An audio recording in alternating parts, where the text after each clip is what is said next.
Hello, hello, hello, everybody. Welcome to another edition of the Sales Technology Podcast.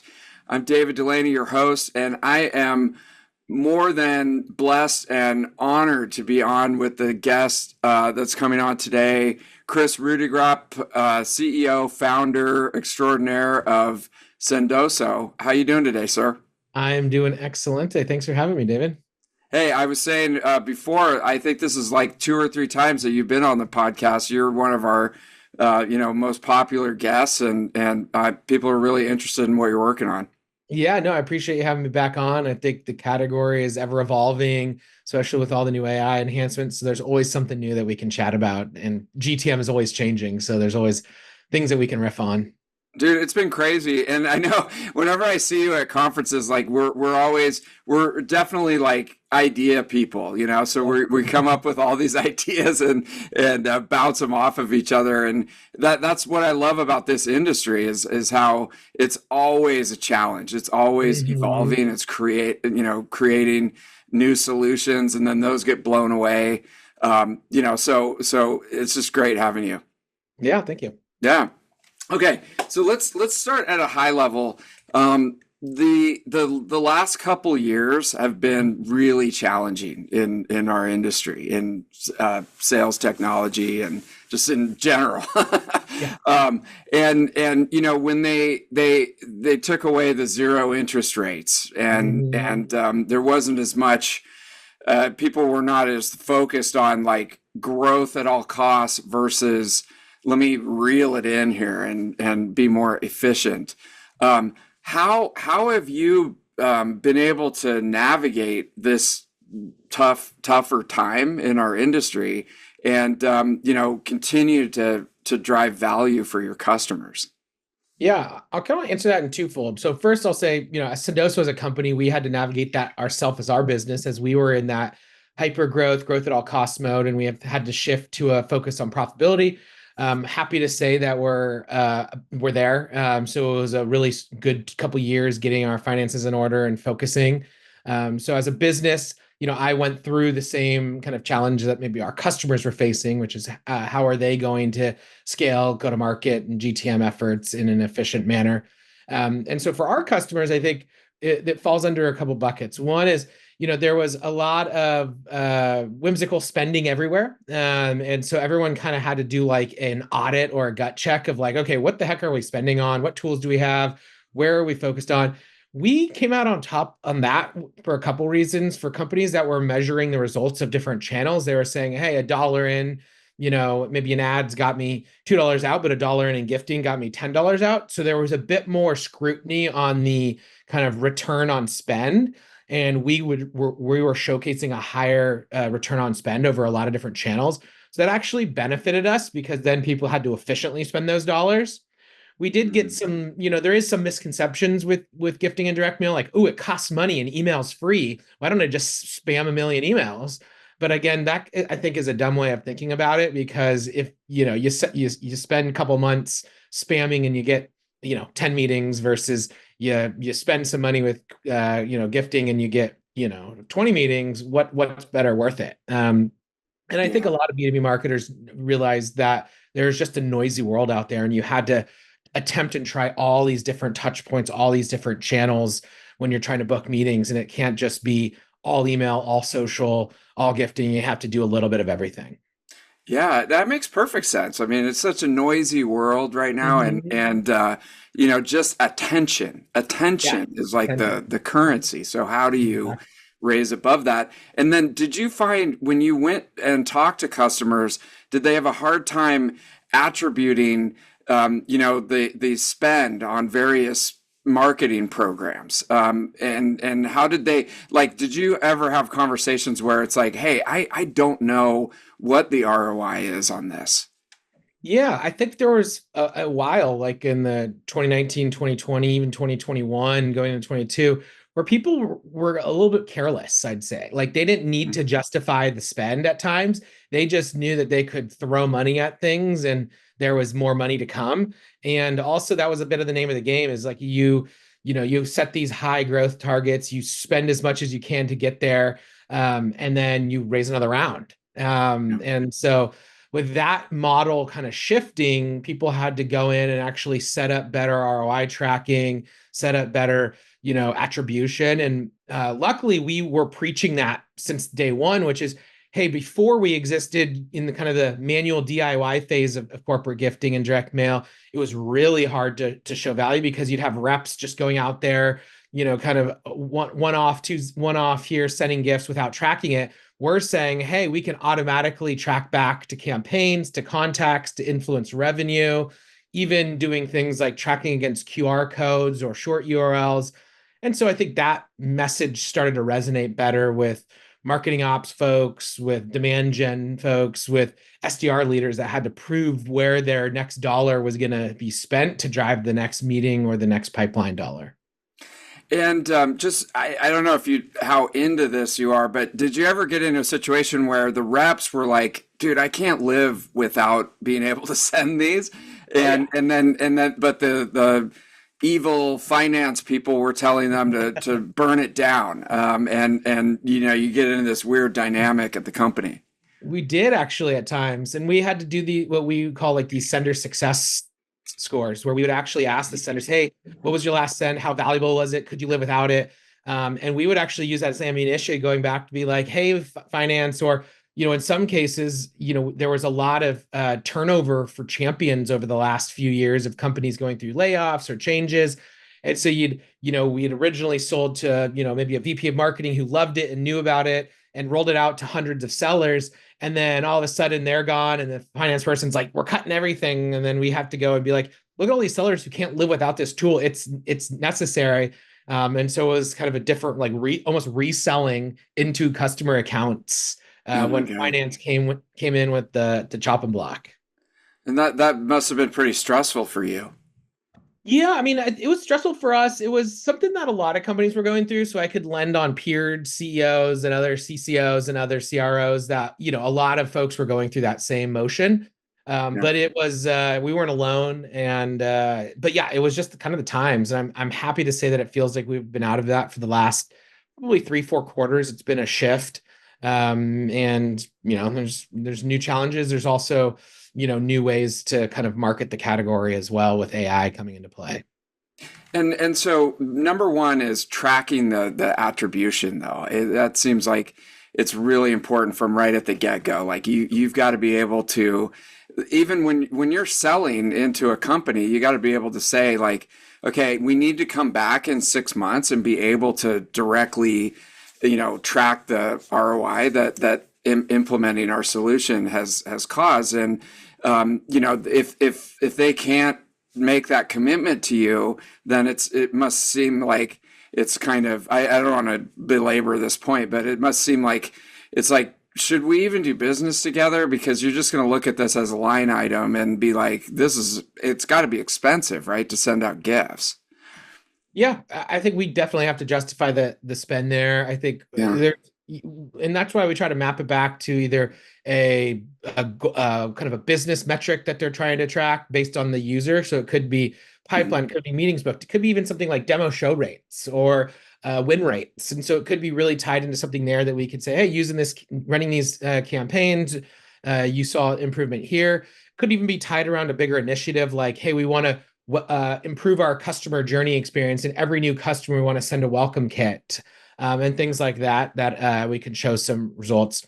We also could tie it back to better ROI on the spend and cost of goods too. So a lot of companies are like, hey, we need to buy swag. Hey, we need to send gifts to our customers or our prospects.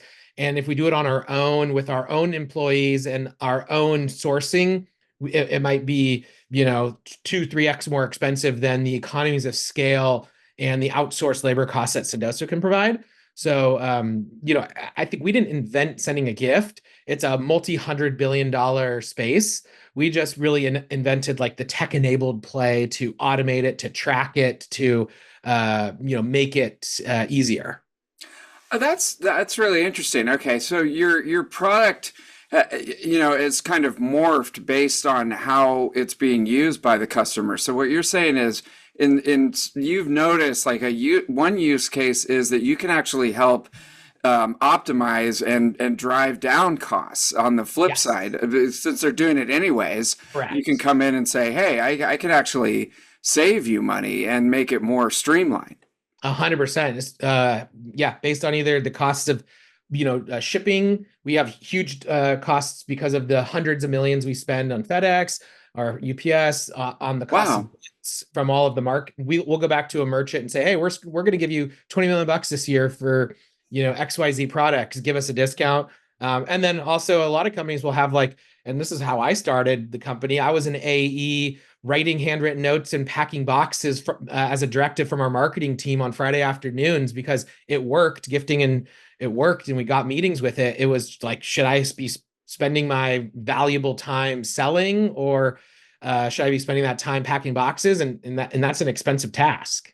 Yeah, holy cow. And it's harder to like track that versus in my mind it's like it's attributable back to pipeline. Like if I know that I send a gift, I set a meeting, there's pipeline. Okay, that totally makes sense. But what is the value of the economies of scale and saving people time and being able to Mhm. know exactly where all your products are and how much is in stock and stuff like that. So wow, I mean it's really morphed, into something much bigger than someone like me might understand what you do. Yeah, and I think that's a good point from probably us talking like 5 years ago, where we were not at the volume of scale where we could augment that for our customers. But now we've seen hundreds and hundreds of millions spent on our platform, and we can take that economies of scale and volume and deliver back value to our customers.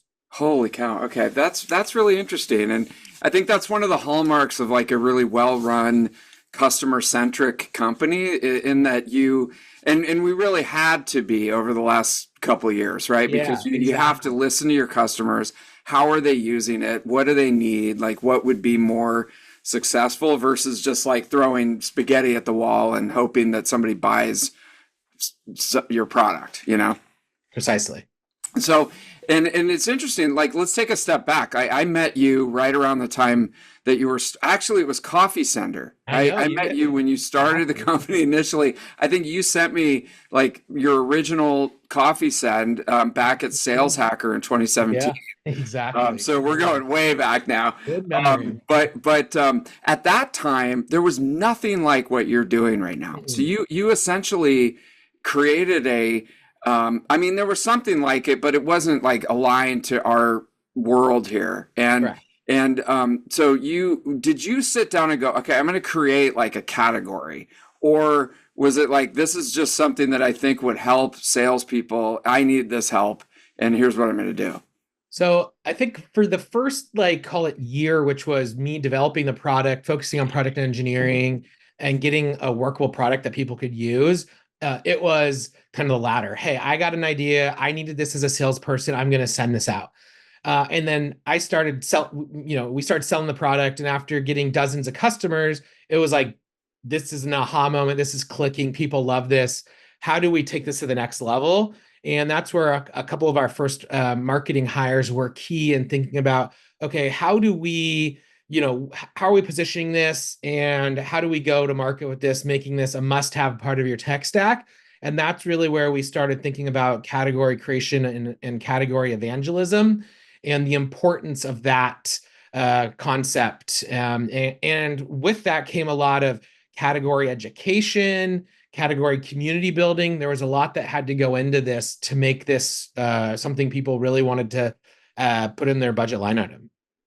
Okay, and then so people started to catch on. Yeah. You're doing really well, and it's starting to make sense. And then competitors start coming up, and they're Hmm. saying that we do the same thing, but here's the one thing that we do differently. But you actually ended up either buying some of Yeah. those, or some of Mhm. those went out of business over the last couple of years. Yeah, so I mean, I think one of the hard things that you don't see is all of the extra effort behind the scenes with our global warehouses, our global supply chain. We've invested, hundreds of millions of dollars in our infrastructure layer. And that's hard to replicate overnight. I think we found some upstarts pop up and say, hey, we can copycat Sendoso, but then realize it's way tougher to ship things globally, to procure and supply chain things globally, to run, or, we've built order management software, inventory management software, or warehouse management software, all these things that like an end user, a seller would never even know exist, but it just, you click a button and it just works. And so, yeah, I think we've been able to outlast these competitors, outscale them. I think we're now seeing a really interesting kind of time where all of the data from the hundreds of millions of spend on our platform has created a really interesting data set for our AI products, which can't be replicated overnight by a new upstart either. And so really we're able to create this really interesting suggestion engine on what's the right gift to send, who's the right person, what's the right time, Wow. what's the right message. And we Mm. can use like the last 8 years of data that we've seen, including the acquisition of Alice, which was we thought was a really strategic purchase because they had the same data mindset in terms of how do you use this data to ultimately improve conversions, because if you can send the right gift or at the right time with the right message, you're ultimately going to get that recipient you're going to break through that noise and get the recipient's response. That's so interesting. So you've got this treasure trove of data, and now that with the AI that you're adding to that, you've got your own data. So it's not like Chat Exactly. GPT where it's taking data from all the whole web, right? It's actually you're training it on this very specific data set that you have, that only you have, really. Exactly. And then it just gets better over time. It's this kind of flywheel effect that we can see really strong feedback loops on. That's crazy. Okay. And then on the flip side of that, there's the sort of I won't name any names, but there's like kind of the old tired providers of this that I'm are the other side of your competitor. That are like probably entrenched with the older industries, and you're kind of going up against them too, but they don't have the tech mindset Exactly. that you have. Yeah. Is that correct? Yeah. Completely. And I think it's interesting because again, I think we invented this kind of tech-enabled and AI-enabled solution across again, 20 years ago, a salesperson knew that they could drop off some donuts at a prospect and grab their attention. Or they could, write a handwritten note, or they could or they could take some swag and drop it off at a client golf event. That's been going on for decades and decades and decades. And so there's a lot of legacy providers that have built hundreds of millions, if not billions of dollar businesses because there's so much spend there. But they did so in a very manual, siloed, maybe even spreadsheet driven type of business, where we came in and created this disruption layer with software that made it easier, more effective, better to track, better data. And so we're eating up a lot of their lunch in terms of their customers like you said, in some of these legacy industries or some of these companies that were laggards to adopt software are now saying, oh, wow, Sendoso exists. And so we have some really cool, large, Fortune 100 companies that, and sports teams and hotel groups and, really interesting financial services companies and banks that use us now. That's really cool to see the evolution of our customer set, which in the early days, it was a lot of just, Bay Area based SaaS companies, which is where I'm from, going, seeing all my friends and saying, you should buy this, to now, the biggest and best companies in the world. That's crazy. Okay, so I'm hitch your wagon to this star, folks. This is amazing because you look at that and you go, "My God, that must be like $1 billion industry of that." And I mean, that Multi-hundred goes. billion dollars, actually. Oh, it's Yeah, crazy. it's crazy to spend I'm there. thinking too small here. um, Exactly. and then if you look at the universe of companies and you think about we're in Dreamforce time frame right now, and so I would think thing number one is every company that has either Salesforce or HubSpot. I'm Yep. assuming that you have a direct integration with those, and you could potentially sell to that whole universe, which you may have only scratched the surface of. 100%. And we also sell to the universe of marketing automation providers, Marketo, HubSpot, Eloqua. We even sell into the universe of like using Outreach or Salesloft or Clary or Gong and some of these engagement players. We also, for companies that want to use us, we have all these HRIS integrations too for internal, like Workday, and the list goes on. So some companies will buy us on the sales and marketing side, and then be like, "Hey, we need to actually send employees stuff," or "Hey, Of I want to course. spiff my sales team for doing well. I want to set up a sales kickoff event. Do I need to send swag?" So we actually have this carryover into the internal use case too. Holy cow. Okay. And then you're probably just only in the United States right now. No, So once you, no, we're everywhere. no We have, way. yeah. So we have an office and warehouse in the UK as well as in Ireland for EU because of the Brexit. So we do a ton of business in Europe. We have warehouses in APAC. We ship, throughout North America, and then our marketplace, which is really unique and is in hundreds of countries, where we'll actually have like a local macaroon vendor in Paris, or some cookie company in Brazil. And so we'll have these localized options that ship locally, that you can send as well. Get out of here. So it's almost like Etsy, level Exactly. business. Yeah, it's really cool to see Wow. what you can send locally to grab someone's attention. So I think that's been a big interest for us over the last 3-4 years, is building up this global marketplace. Of course. I mean, the sky's the limit.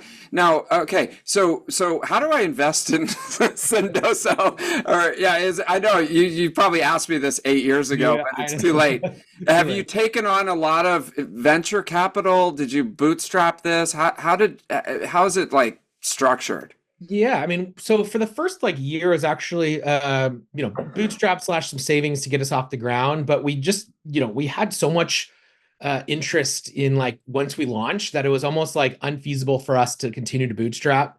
We just Yeah. like had a good problem to have. We had too many customers, and I needed to like hire success team and stuff ahead of schedule. So we went down the path of venture funding. We've raised about 150 million over the course of seed A, B, and C.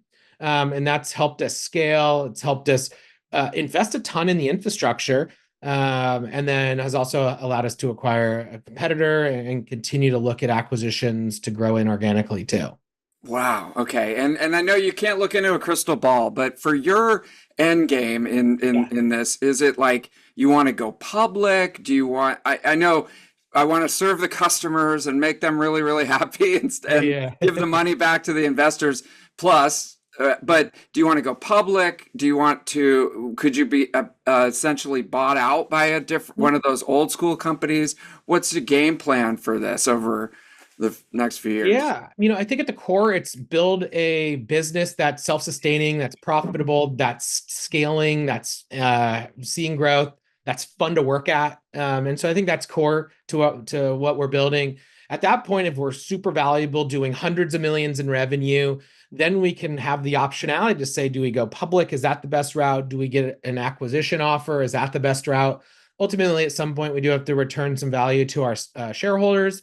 But for the time being, we're having fun. We're growing the business. We're continuing to evangelize a category, and we're seeing a lot of tailwind from this kind of harder to build pipeline. Email deliverability, email open rates are hard. Email AI is causing a lot of hardships for sales development teams, for sales and marketing teams, and so we're having another like surge of like, well, what else is out there besides sending email? And then boom, it's Sendoso. Oh my And so God. we're kind of being able to continue to evangelize our category with kind of new problems that GTM teams faced. Yeah, that's the challenge. It's like people are hitting roadblocks in the digital marketing space because there's so much noise out there and Mhm. all you need to do is get that question in their head. What else is out there? How do we break through this noise? Yeah. And man, I spoke at the Lean Data conference yesterday, and I should Oh, have nice. said I kicking myself because we were talking about tools for salespeople, and it was a whole packed room full of Yeah. RevOps people that would have been a perfect person for you to talk to. So I promise to Next time, mention. next time. I will. And man, okay, I guess the next podcast in 5 years, you're going to be talking from a yacht in the middle of the Caribbean, right? And I'll probably still be here in my tiny studio. So I don't know what I'm trying to say, but you're doing great, man. Thank you. Like, No, it's been a fun journey and it's been fun yeah, helping hundreds of thousands of sellers out there like myself that was out yeah. there one day just trying to book another meeting, trying to build pipeline, close more deals, put more money in my pocket. And Mm. it's so fun to, even around Dreamforce, having people come up to me like, oh, you're the Sendoso guy. Like, I love Sendoso. I've used you. Closed, big deals because of you. That's just so rewarding. And I just continue to love that. Well, dude, your last name is hard to pronounce, so you could just change your name to Kris Sendoso, and then I know, right? it'd be easy. It's like getting a It's just tattoo. Sendoso. But you're the Sendoso guy. That's hilarious. Okay, last question for you. And so say the marketing team has bought this. It's installed. Everything's working perfectly. What's like a day in the life for the sales rep? And say, let's assume that they have Salesforce and there's a really great customer or somebody that they want to get in front of in the sales use case. Like what do they do and what's that experience like for them? Yeah, so if you're an AE, I'd say it's slightly different than an SDR who might have us baked into, let's say, like their outreach or sales loft or Clary or Gong cadence, and we'd just be a Mhm. step that would be like, oh, it's step 3 for this person. I'm going to send them some gift because I'm going to get that meeting with this. If you're an AE and you're a seller listening, and you're trying to move a deal through your stages, you might go into Salesforce and see the little Sendoso button. You click it. You can either use our smart send feature, which will actually suggest a gift based on that recipient's interests, their persona, etc. So we'll come up and say, hey, you should send this person a bottle of tequila. Or you might be like, hey, I just talked to them on the phone. They mentioned they're about to grab lunch. I'm going to quickly send them a lunchy gift and catch them by surprise.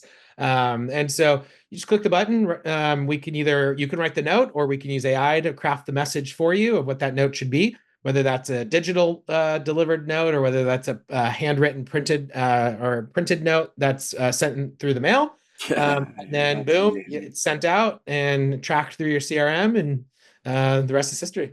Yeah, next thing you know, the guy calls you back and he's like, "I'm ready to sign." Right? Exactly. Is that no? I know you can't guarantee that, but I wanted to say, if anybody listening wants my home address, I'm happy to just DM me. I'll send it to you. You can use Sendoso and send We me also some have a stuff. cool address confirmation feature. So if they have your email That's right. address, they can send that over and then say, "Hey, I want to send you this gift. Put in your email, and then put in your mailing address, and then we safely use that, delete that, so you don't have to worry about PII data in your CRM or anything too."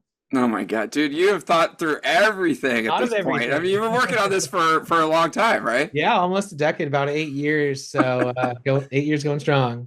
Oh man. Well, Kris, that is amazing. I think sendoso.com, we'll put a link in the show notes. Everybody on here, whether you're, sales rep, SDR, RevOps, marketing, obviously, you got to check out Sendoso if you're not using it yet. And Kris, let's talk again in a couple of years and see how it's going. Thank you, David. Thanks for having me.